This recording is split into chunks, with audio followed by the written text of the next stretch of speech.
Hi. For those of you who don't know, my name is Samantha Nukebauer.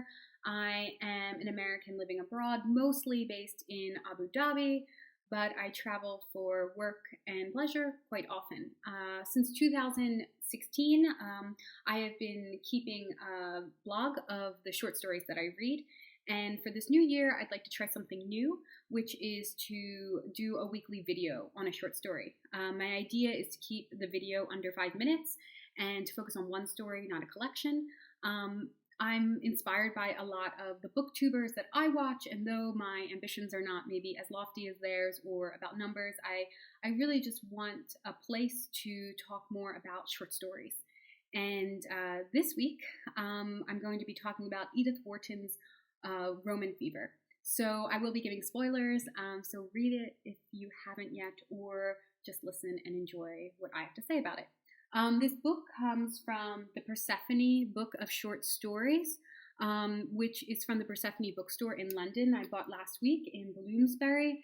If you haven't been to this bookstore, I recommend it. It reissues out-of-print books, mostly by women, mostly from the interwar period. They have about 135 titles, and actually each book is designed with a lovely endnote page that is specific to the mood of the book and to the themes and the time period. So it's great. The story I chose was Edith Wharton's Roman Fever. I will be giving spoilers away, so if you haven't read this short story, go read it. This story is about two middle-aged Americans in Rome. They were childhood friends, and they meet each other unexpectedly back in Rome. They have grown daughters who go off for the day without them and leave them at a restaurant that overlooks the Colosseum. And it's there that these two women reminisce about their lives and some of the grudges and misunderstandings and concealments that they each have harbored throughout their entire lives with each other. This story's title is a double entendre. So a bit of history. Roman fever is just malaria, right? And it comes from the Italian mala area, bad air. This has affected Rome and Italy since the Roman Empire. Some historians believe that the larvae of the mosquitoes came from the cargo ships from the African continent through Rome and even made their way up through Scotland, the northernmost part of the Roman Empire. Though I imagine it was much colder there, so I don't know how much it affected there.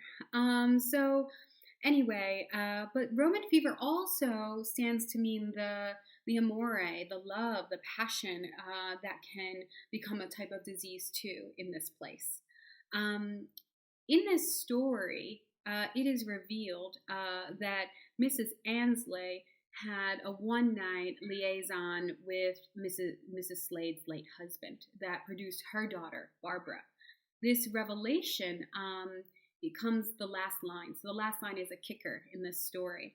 But what's really interesting to me about this story is not kind of twists at the end. It has more to do with setting. So I love short stories and novels where they couldn't have been written anywhere else. The setting is that important. And this is one of those stories. It also made me think of one of my favorite Henry James novels, Daisy Miller, which I presume that Edith Wharton would have read. In Daisy Miller, the young protagonist also is felled by Roman fever.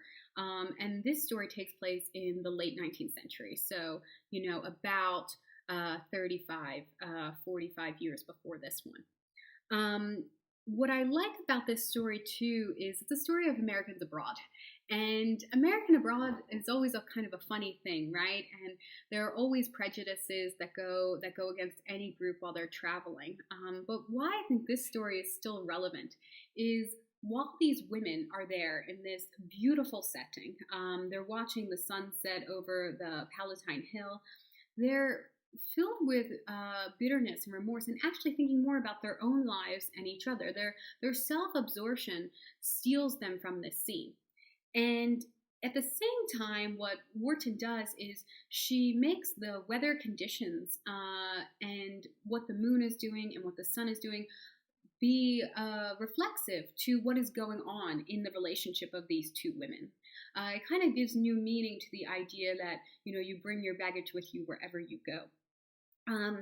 And so while these women are not able to see kind of past their own stories, the ruins of their own lives, while actually being surrounded by the ruins of a different kind of empire.